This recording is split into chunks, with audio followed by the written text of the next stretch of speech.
Horovaks TV'den herkese merhaba. Yeni bir soru cevap videosuyla bir kez daha karşınızdayız. Yanımda değerli dostum, arkadaşım Serdar Oğal var. Kameranın arkasında Doruk bizlere soruları soracak. Hoş geldin Doruk. Hoş bulduk. Teşekkür ederim. Vakit kaybetmeden başlıyorum. Horavax'a sürekli gelen, benim de böyle kıvrak manevralarla kaçtığım, artık kaçamadığım bir soru. Yeni Limited Edition modelinize dair hala bir paylaşım yapmadınız. Konu ne aşamada? İpucu mu, artık model mi, fotoğraf mı? Bilmiyorum, bir şey bekliyorlar. Biz genel bir bilgi verelim. Yeni Limited Edition'ımız Horavax'ın 10. yılına ithaf edilen özel bir model olacak, özel bir tasarım olacak. Tasarımına karar verildi, markayla bir artık anlaşma yapıldı, Tabii, saatler evet. üretime geçti. Muhtemelen Ekim ayında saatleri özel bir etkinlikle teslim edeceğiz. 25 limitli saat. Teknik olarak 3 tane saati online daha önce yaptığımız gibi 3 dostumuzla paylaşmak istiyoruz. Onu bile zorlukla ayırdık bu aşamada. Marka, model falan şu anda söyleyemiyorum ama tasarım müthiş oldu. Horavax'ın 10. yılına ithaf edilen çok özel detaylar var. Evet. Çok heyecanlıyız bu konuyla ilgili. Özellikle bu projeyi paylaştığımız kişiler bize büyük gurur veriyor. Umarım en kısa zamanda herhangi bir terslik olmadan sonuna gelebiliriz. Ama çok yakında bunun duyurusunu yapacağız. Heyecanlandın mı Doruk? Heyecan dorukta. Heyecan. Şimdi uzun bir soru gelmiş. Teşekkür ediyorum bu arada takipçilerimize de, böyle güzel güzel cümlelerle ifade ediyorlar meraklarını. Son 20 yıla baktığımızda öne çıkan akımlar Heritage, işte entegre bilezikli lüks spor saat, büyük saatler, renkli kadranlar, tekrardan küçülen saatler, birçok yenilikle, değişiklikle karşılaştık. Bu noktadan sonra sizce tüm saat dünyasını etkileyecek yeni akım ne olur, ne yönde olur, tahminleriniz neler? Cep saati. Çalışıyoruz üzerinde. Yaratacağız. Bir şeyler yapacağız yani. Evet. Benim aklıma gelen o. Serdar'a bir cep saati alacaktık. Öyle bir projemiz vardı, ilgilenemedik onunla. Hatta Alacağız. köstek atacaktı, tutacaktı Evet, falan. yani Yoyo ona gibi. uygun özel bir model bulmak lazım. Yani gidip kürekle, kiloyla satılan şeylerden alamayacağız tabii. Çalışıyoruz ama bence cep saati gelmek üzere, gelecek. Biz de buna katkı vereceğiz. Yani heyecanla bekliyorum o günleri yani. Ama Burak'ın muhtemelen farklı fikirleri var. Yani cep saati pek benlik bir şey olmadığı için ben tabii böyle olacak Benlik de diyemiyorum değil yani. cep Sen saati. ama senlik olması için Yaratacağız, bir şey uğraşıyorsun. yapacağız. Bende öyle bir özlem de yok, öyle söyleyeyim. Aslında zor bir soru çünkü gerçekten orada arkadaşın saydığının dışında bir sürü şey yapıldı. Yani alternatif malzemeler kullanıldı, kasalar boyandı, kırmızı kasa var, mavi kasa var, safir kasalar var, şeffaf kasalar var.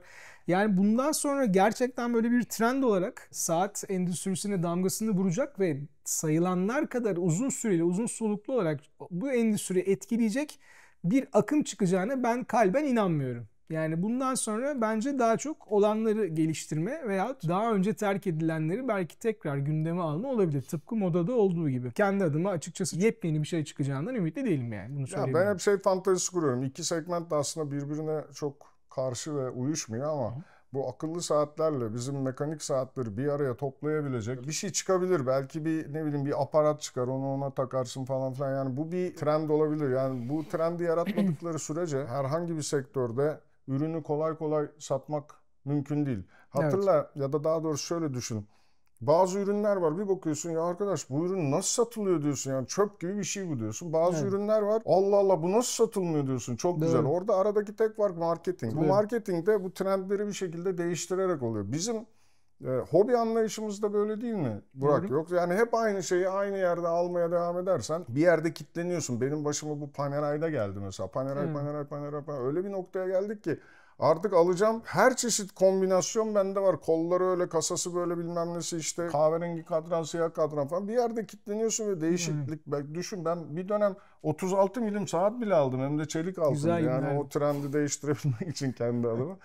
Dolayısıyla burada da bir şeyler bulacaklar yine. Ama ben en kolay argüman, en kolay ürünün cep saati olduğunu düşünüyorum. Bu cep saatlerini çok yakın zamanda sağda solda insanları kullanırken göreceğiz gibi bir his var içimde. Bir sonraki kamera karşısına geçtiğimizde bir cep saatin olur mu sence? Olabilir. Çok yakınım. Peki. Benim şöyle bir tahminim var. Akıllı saatler bileklerde mekanik saatlerin ya da sadece zamanı gösterme amacı taşıyan saatlerin yerini almıştı. Şimdi giyilebilir teknolojiler biraz daha küçülüyor. Akıllı yüzükler çıkmaya başladı. Bu teknoloji artık nereye gider onu kestiremiyorum ama bilekler tekrardan boşalacak gibi görünüyor. Orayı belki yeniden mekanik saatler alabilir. Geçenlerde bir videoda seyrettim. Geleceğin lüksünün tekrardan mekanik saatler olacağı paylaşılmıştı orada. Buradaki bahsettiğin akımlar tekrar yani ısıtılıp yeniden önümüze öyle gelecek. düşünüyorum. Benim Evet. de ondan hiç şüphem yok. Sahte ürünleri bir kenara bırakırsak, kopyalama ile esinlenme arasındaki çizgiyi sizce belirleyen faktör nedir? Örnek vermiş, kullandığınız Rolex'in başka bir marka adı altında 1/100 fiyatına satılan bir benzerini takan birini gördüğünüzde ne düşünüyorsunuz? Yani bu benim şahsi fikrim.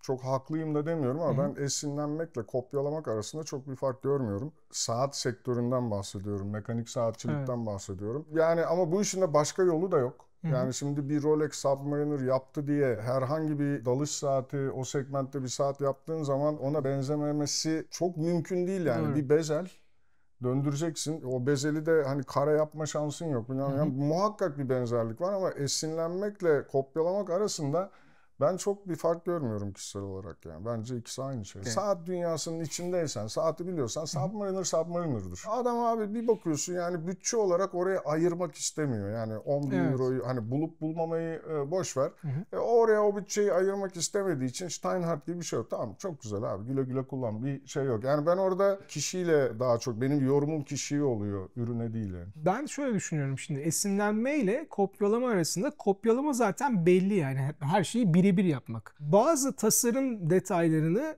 yapacağın üründe kullanmak zorundasın. Bir, Submariner örneğinde Evet. verdiğin gibi. Bir de bazı ekoller var, bazı akımlar var. Şimdi 1950'lerin otomobillerine bakacak olursan, Amerikan otomobillerine hepsi birbirine benzer, anlamayan, eğitilmemiş bir göz için. Biri diğerini kopyaladı diyemezsin ki. O zamanlar zaten tamponlar krommuş, kanatlar kocamanmış falan. Sonuç itibariyle bazı dönemlerde saatler birbirinden esinlendiği gibi aynı zamanda o akımı da kullanmış. İşte 1970'lerde Audemars Piguet Royal Oak ile çıkan köşeli, entegre bilezikli lüks spor saat. Bu bir akım. Şimdi sen bunu tutup da işte Rolex'in Oyster Quartz'ı AP'nin Royal Oak'unu kopyalamış diyemezsin. Orada öyle bir akım çıkmış. İnsanlar öyle yapmışlar. Nasıl diyeyim, bir ayakkabı gibi düşünebilirsin bunu ya da bir blue jean gibi düşünebilirsin. Sonuç itibariyle o dönemde bir moda, bir çizgi yaratılıyor ve her marka bununla ilgili ürününü ortaya koyarken bu çizgiler içinde kalmaya gayret ediyor ki güncel bir ürün yapabilmiş olsun, sunabilmiş olsun. Anlatmaya çalıştığım şey bu. Bence esinlenme ile kopyalama arasındaki fark buradan geliyor. Yoksa bir şeyin üzerindeki Rolex amblemini çıkartalım, yerine Pagani Design yazalım. Kusura bakma ama bu bence başka bir sahte saatten çok da farklı değil yani. Yakın zamanda bir uzak doğu seyahatiniz oldu. Hepimiz böyle ağzımızın suyu aka aka izledik. Japonya Grand Seiko ziyaretinize dair paylaşımları keyifle izledik. Acaba oradan bir saat aldınız mı? Evet marka model? Ben alamadım. İstediğim bir şey bulamadım ama buranın bir skoru var. Ufak da olsa bir skor yaptı kendisi. Ben aslında orada bir Japon pazarına özel olarak üretilmiş bir Seiko bakıyordum. O amaçla gitmiştim. Fakat internet ortamında falan da zaten sold out gözüküyordu. Tamam, bitmişti. Belki bir şekilde orada yerel bir shopta bulurum diye baktım. Seiko ve Grand Seiko'nun Türkiye'deki temsilcisi Aydın Saat'in değerli büyüklerinden Ahmet Aydın bile bu saati bulmam konusunda bana yardımcı olmaya çalıştı ama hepsi satılmıştı. Ben de turumuzun sonlarına doğru kendime bir Seiko 5 Sports GMT mavi kadran aldım. Güzel bir saat. Türkiye'de ilk tanıtan da sendin o Evet, saati. o saati ben tanıtmıştım. Turuncu, siyah ve mavi kadranlısı. En versatil, en takılabilir olanının mavi olduğunu düşünerek son anda böyle bir manevra yaparak o saati alıp geldim. Ya benim de şöyle bir şey ekleyeyim. Ben oraya gitmeden önce zaten Aydın Saat'teki dostlarımızla onların yardımıyla oradaki butiklerde özel olarak satılan aynı Burak'ın söylediği gibi bir şeyler var mı yok mu diye bir şeye girdik. Alamadım bir şey. Bir tane çok özel bir saat gördük. Dünyanın neredeyse hiçbir yerinde göremeyeceğiniz bir saatti ama fiyatı çok pahalıydı. Fakat o geziyi herhangi bir saat alımıyla birleştireceksek ben buradan açıklıyorum. Ben bir Spring Drive saat alacağım. Spring Drive'ın üretildiği o Epson'la ortak olarak işlettikleri fabrikaya gittik.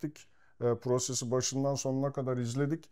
Hatta bu Spring Drive'ın yeni jenerasyon kalibresini tasarlayan, ortaya çıkaran beyefendiyle tanıştık. Bize net olarak anlattı o çift tulumba sistemini falan filan. İnanılmaz bir teknoloji. Beni çok etkiledi. Biz Burak'la hep konuşurduk işte Spring Drive mekanik mi, quartz mı? Direkt mekanik yani hiç quartzla falan filan uzaklıkın alakası olmuş. Yani. Ben de hiç hibrit demiyorum. Yani denilebilir ama ben artık o kalibreyi bir mekanik kalibre olarak görüyorum ve en kısa zamanda da özel bir saat yakaladım kendime. Maalesef Türkiye pazarında satılmıyor. Yine Aydın Saat'teki dostlarımız, hatta artık Grand Seiko'daki dostlarımız bize yardımcı olacak. O saate ulaşmaya çalışıyorum. Alamamış olsam da alma yolundayım bir saat yani. Şimdi sıradaki sorunun cevabını az buçuk tahmin ettiğim için şu anda soruyorum.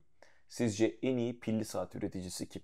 Grand Seiko'nun kuartz mekanizmalarının yapıldığı yeri gördük Epson fabrikasında. Bununla ilgili farklı bir tecrübem yok. Ancak thermocompensated kuartz mekanizması olarak Breitling'in ve Omega'nın da benzer modeller yaptığını biliyorum. Şimdi 3 tane kuartz mekanizmayı önüme alıp da bunun arasındaki tasarımsal farklılığı değerlendirebilecek durumda değilim ama saniye kolunun ileri doğru gittiğinde titremesini engelleyip daha yumuşak ve frenli bir hareket yapabilmek için Grand Seiko'nun kuartz mekanizmasını eklediği İnanılmaz düzeneyi ya. görseniz zaten kuartz Direkt demeye alırsın. utanırsınız yani, öyle söyleyeyim size. Onun başında bir mühendis var ve onunla uğraşıyor. Ben hani diğerlerini dediğim gibi bilmiyorum ama eğer iyi bir kuartz saat almak istiyorsanız, bu teknolojinin ulaştığı son noktayı deneyimlemek istiyorsanız bence Grand Seiko sizin ihtiyaçlarınızı fazlasıyla karşılar. Bu nedir her soru cevapta kuartz.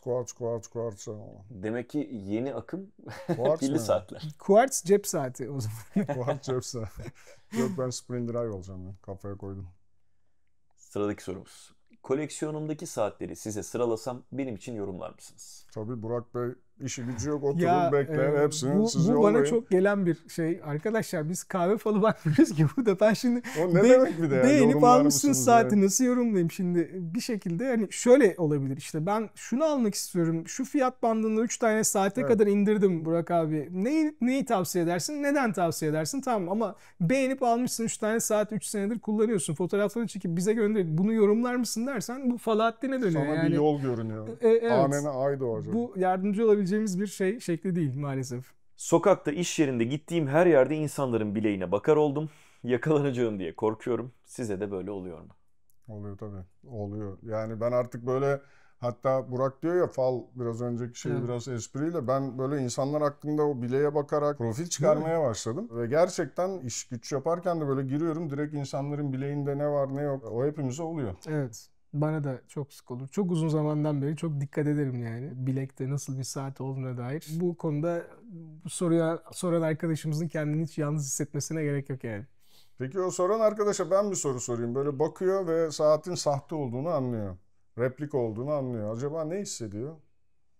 Yorumlara yazsın lütfen kendisi. Yani çünkü benim bu bileklere bakma amacım hiçbir zaman bir insanın bileğinde sahte mi şey mi onu anlamak değil. Bakıp görmek, yani ne takıyorlar, ama sahte gördüğüm zaman bende böyle farklı duygular ortaya çıkıyor yani. Yani benim o anlamda karşılaştığım, karşı taraf benim onun saatini sahte olduğunu anlamamdan sonra değişen ruh hali ve Evet, konuyu o da farklı çok yerlere komik, götürme çabası. Bir yangın çıkışını arama değil mi böyle? Evet, Bir evet. anda ortamı terk etmek Nasıl için. hissettirdin saatin sahte olduğunu anladığını? Yani saatlere ilgim olduğu bir şekilde sohbet anında işte orada anlaşılmıştı. O da bak benim de işte şu saatim var gibi. Ben de yani çok kibar ama çok kibar bir dille saatinin işte orijinal olmadığını kendisine belirttiğimde o da önce bir itiraz. Sonrasında Tabii, ben hep zaten bir konuya itiraz çok gelir, değil hakim mi? değilim. Ben şunu şuradan şu fiyata aldım mı? Hediye geldi. Ha, hediye Borç geldi, karşılığı aldım. Zaten benim çok ilgim yok. Sonra Evet. işte ne var canım, atarız çocuğa veririz bilmem ne yaparız gibi bir takım tepkiler. Potansiyel şeylerde, cevaplarda bunlar. Tabii, Bu tabii, arada bunları- Doruk'u 2009'dan beri tanıyan biri olarak Doruk'un karşısındakinin saatini sahte olduğunu çok kibar bir şekilde izah etmesini söyleyeyim mi? Saatin sahte. Bayağı Bu kadar. güzel. Ben buna şahidim, biliyorum. Yani. Ben de şahidim, biliyorum, Evet. evet. Yani daha bu hani kabalaşırsa ne yapacak acaba? Ben Merak de ediyorum. bilmiyorum gerçekten. Kabalaşırsa o saat ve bilek sağlığı için pek iyi olmayabilir. Teşekkür ediyoruz. Cevaplarınız için takipçilerimize tabii ki teşekkür ediyoruz. Soruları Tabii ki. için ve yeni sorularını bizlere sosyal medya kanallarımız aracılığıyla iletmelerini rica ediyoruz. Bir sonraki videomuzda görüşmek üzere. Görüşmek üzere. Hoşçakalın, iyi hafta sonları.